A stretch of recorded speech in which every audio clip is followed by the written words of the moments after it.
Classes में आज आप सभी स्टूडेंट्स का स्वागत है। और इस कंटिन्यू सीरीज में जो चल रहे हैं, इस कंटिन्यू क्लास में हम जो चल रहे हैं वो हम क्लास ले रहे हैं आज डेप्रिसिएशन और फिक्स एसेट्स। स्थायी संपत्ति के ऊपर कैसे मूल्यह्रास लगाते हैं और स्थायी संपत्ति के ऊपर मूल्यह्रास क्यों लगाना आवश्यक है। तो व्यापार में जब हम 1 अप्रैल से लेकर तो सितंबर तक अगर कोई मशीन इस बीच में खरीदते हैं तो उसके ऊपर पूरे साल का डेप्रिसिएशन लगता है। यानी कि स्थायी संपत्ति को यूज़ करने उपयोग करने के ऊपर पूरे साल का वर्ष के अंत में 31 मार्च को डेप्रिसिएशन मूल्यह्रास लगाया जाता है। यह मूल्यह्रास एक खर्च होता है, एक्सपेंसेस होता है, ये किसी को दिया नहीं जाता। ये एक्सपेंसेस वही आपने जो स्थायी संपत्ति होती है उसमें से ही माइनस किया जाता है, लेस किया जाता है। बचा हुआ बैलेंस कैरी फॉरवर्ड अगले फाइनेंशियल ईयर में कर दिया जाता है। तो इसको डेप्रिसिएशन को लगाने का मूल उद्देश्य ये है कि अगर ये डेप्रिसिएशन नहीं लगाते हैं अब तो आपका नेट प्रॉफिट बहुत ज़्यादा दिखाएगा, और नेट प्रॉफिट अगर ज़्यादा दिखाएगा तो आपका इनकम टैक्स फाइल ज़्यादा करना पड़ेगा। और दूसरा, अगर आपको नई संपत्ति अगर आप खरीदेंगे तो फिर आपको परेशानी आएगी। तो स्थायी संपत्तियों के ऊपर मूल्यह्रास लगाना बहुत कंपलसरी है, इम्पोर्टेंट है। एक कंपनी लॉ के अकॉर्डिंग, नियम के अनुसार हर एक असेट्स के ऊपर एक निश्चित दर, निश्चित प्रतिशत फिक्स है कि इस प्रतिशत के हिसाब से उसके ऊपर डेप्रिसिएशन लगाया जाएगा। और एक समय के बाद में वो जो मशीन होती है वो अपना ख़त्म हो जाती है। एक कैपेसिटी होती है, एक लाइफ होती है बिजनेस की, तो डेप्रिसिएशन लगाया जाता है। डेप्रिसिएशन पुनः मैं बता देता हूँ कि एक प्रकार का एडजस्टमेंट है फिक्स असेट्स के ऊपर, स्थायी संपत्तियों के ऊपर लगाया होता है। ये किसी को देना नहीं होता है, केवल एक प्रॉफिट एंड लॉस अकाउंट में खर्चे के रूप में दिखाना पड़ता है।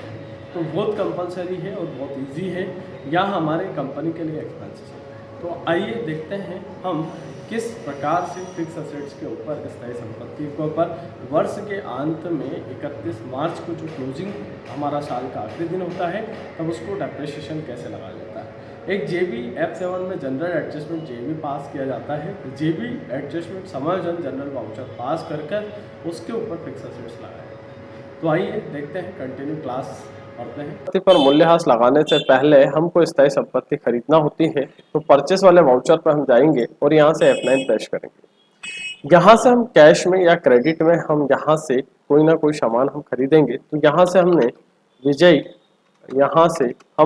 विजय कंप्यूटर से यहाँ से कुछ सामान खरीदा जिसका जो ग्रुप गया वो सटीक आइटम में गया। अब यहाँ पर हम चलते हैं आगे, इसी के साथ में कंटिन्यू रहते हैं और यहाँ से हम परचेस लेजर में जाते हैं। इसके पहले परचेस फिक्स असेट्स का वीडियो में बना चुका हूँ। तो यहाँ से क्रिएट लेजर में जाइएगा और F12 प्रेस करिएगा और F12 प्रेस करने के बाद हम आगे चलते हैं।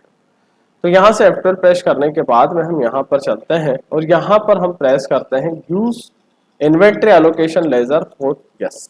इसको यस करने के बाद में कंट्रोल ए दबाते हैं। तो यहाँ से एक लेजर बनाते हैं फिक्स्ड असेट्स का।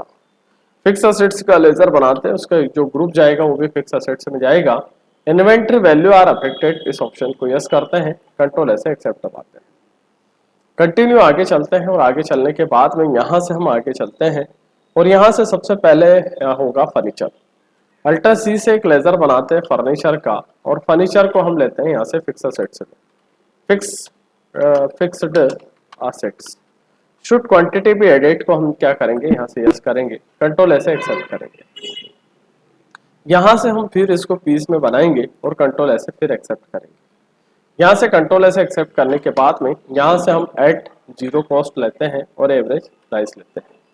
तो यहाँ से जो फर्नीचर है वो हमारी फर्नीचर रहेगी 50 फर्नीचर। एक फर्नीचर की कॉस्ट है 1000 रुपये। इसी के साथ में अगला हमारा बनेगा कंप्यूटर का। तो कंप्यूटर भी हमारी जो जाएगी कंप्यूटर भी फिक्स असेट से मिलेंगे और इसके आगे एट जीरो कॉस्ट और एवरेज प्राइस हम यूज करेंगे। तो हम यहाँ कंप्यूटर लेते हैं, 30 कंप्यूटर लेते हैं और 30 कंप्यूटर का जो रेट रहेगा वो रेट हमारा रहेगा, वापस हम प्राइस अप करते हैं, यहाँ से हम प्राइस अप करते हैं और यहाँ से हम कंप्यूटर को सेलेक्ट करते हैं। तो यहाँ से जो कंप्यूटर हमने बनाया था तो यहाँ से कंप्यूटर जो रहेगा 30 कंप्यूटर रहेगा और एक कंप्यूटर की कॉस्ट जो रहेगी 10,000 रुपये। इसी के साथ में हम लैपटॉप खरीदेंगे तो लैपटॉप की जो कॉस्ट रहेगी, लैपटॉप खरीदेंगे फिक्स असेट्स में जाएगा, कंट्रोल ऐसे एक्सेप्ट करेंगे। तो यहाँ से जो लैपटॉप परचेस कर रहे हैं हम, लैपटॉप की जो कॉस्ट होती है वो 5 लैपटॉप खरीदेंगे। एक लैपटॉप की कॉस्ट है 30,000 रुपये। इसी के साथ में हम एलईडी खरीदेंगे, तो एलईडी की जो कॉस्ट होती है, एलईडी को हम फिक्स असेट से में लेते हैं, कंट्रोल ऐसे एक्सेप्ट करते हैं। तो यहाँ से 5 एलईडी खरीदेंगे, 15,000 रुपये का लाइट लेंगे। यहाँ से हम आगे चलते हैं और यहाँ से एंड ऑफ लिस्ट प्रेस करते हैं, कंट्रोल ऐसे एक्सेप्ट करते हैं। फिर उसके बाद में हम आगे चलते हैं यहाँ से, और यहाँ से हम F7 प्रेस करते हैं। F7 प्रेस करने के बाद में यहाँ से एक सिंगल लेजर बनाते हैं। तो सबसे पहला हम बनाते हैं डीपी ऑन फर्नीचर। तो डीपी ऑन फर्नीचर हमारा इनडायरेक्ट एक्सपेंसेस में जाएगा, कंट्रोल ऐसे हम एक्सेप्ट करते हैं। अब जो फर्नीचर है वो टोटल फर्नीचर 50,000 रुपये की है। 50,000 रुपये के ऊपर 10% का डिस्काउंट डेप्रिसिएशन लगाना है। तो यहाँ अल्टर सी प्रेस करते हैं, तो हमारा अल्टर सी यहाँ प्रेस करते हैं। तो अल्टर सी से हम क्या करते हैं कि यहाँ पर देखते हैं तो लेजर बनता है, लेकिन यहाँ अल्टर सी प्रेस करते हैं तो एक नया कैलकुलेटर ओपन होता है। 50,000 रुपये का हमने यहाँ पर देखा, मल्टीप्लाई 10 और शिफ्ट के साथ परसेंटेज दबाया, तो यहाँ पर 5,000 हुआ। अब यहाँ से जाते हैं हम फिक्स असेट्स में। फिक्स असेट्स में आपको यहाँ से नंबर ऑफ क्वांटिटी नहीं डालना है, कंट्रोल ऐसे एक्सेप्ट करना है। इसके बाद में हम नेक्स्ट पे जाते हैं डीपी ऑन कंप्यूटर। तो यहाँ से एक लेजर बनेगा डीपी ऑन कंप्यूटर के नाम से। तो डीपी ऑन कंप्यूटर का जो लेजर बनेगा वो भी हमारा इंडायरेक्ट एक्सपेंसेस में जाएगा। तो आगे कंटिन्यू चलते हैं डीपी ऑन कंप्यूटर में। तो यहाँ से डीपी ऑन कंप्यूटर हमारे हैं 3 लाख रुपए के। अगर मैं 3 लाख रुपए की बात करता हूँ तो 3 लाख का मल्टीप्लाई 10 और शिफ्ट के साथ में परसेंटेज दबा दिया, प्रिंटर हो गया। यहाँ से हम चलते हैं और इसको हम फिक्स असेट्स में डालते हैं, कंट्रोल ऐसे, फिर दोबारा से हम एक्सेप्ट कर लेंगे। उसके बाद में हम अगला जो लेजर बनाएंगे डीपी ऑन लैपटॉप। यहाँ से डीपी ऑन लैपटॉप का लेजर बनाते हैं, जो कि हमारा फिक्स असेट्स में जाएगा। तो हमारे जो लैपटॉप है, एक लैपटॉप की कॉस्ट जो है 30,000 रुपये की, 5 लैपटॉप की 1.5 लाख रुपए है। तो यहाँ से 1.5 लाख रुपए है, तो 1.5 लाख का 10% 15,000 रुपये होगा। तो फिर यहाँ से पुनः हम फिक्स असेट्स में उसको एक्सेप्ट करते हैं, कंट्रोल ऐसे एक्सेप्ट करते हैं। फिर उसके बाद में यहाँ से अगला लेजर बनाते हैं डीपी, है ना, ऑन एलईडी। तो डीपी ऑन एलईडी कंट्रोल ऐसे एक्सेप्ट करते हैं। डीपी ऑन एलईडी, हमारी जो डीपी ऑन एलईडी रहेगी 7,500 की। 7,500 हमने लिया और इंटरप्रेस करा, इसको फिक्स असेट्स में डाला और फिर कंट्रोल ऐसे एक्सेप्ट कर दिया। तो ये हमारा फिक्स असेट्स का डेप्रिसिएशन ऑन फिक्स असेट्स का वीडियो कंप्लीट हुआ। प्रभाव की अगर हम बात करें तो हमेशा डीपी जो डेप्रिसिएशन लगता है वो प्रॉफिट एंड लॉस अकाउंट के डेबिट साइड खर्चे में जाता है। DP on computer, DP on furniture, DP on laptop, DP on LED. इसी के साथ में हम आगे जाते हैं बैलेंस शीट में। तो बैलेंस शीट में जो आपने 5,75,000 रुपए की जो एलईडी खरीदा था फिक्स असेट्स, तो फिर बैलेंस 5,17,500 रुपए का बचा। तो यह हमारा प्रभाव था।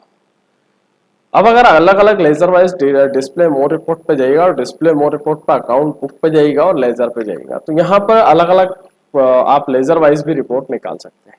तो उम्मीद करूंगा, आशा करूंगा कि ये वीडियो आपको पसंद आया है।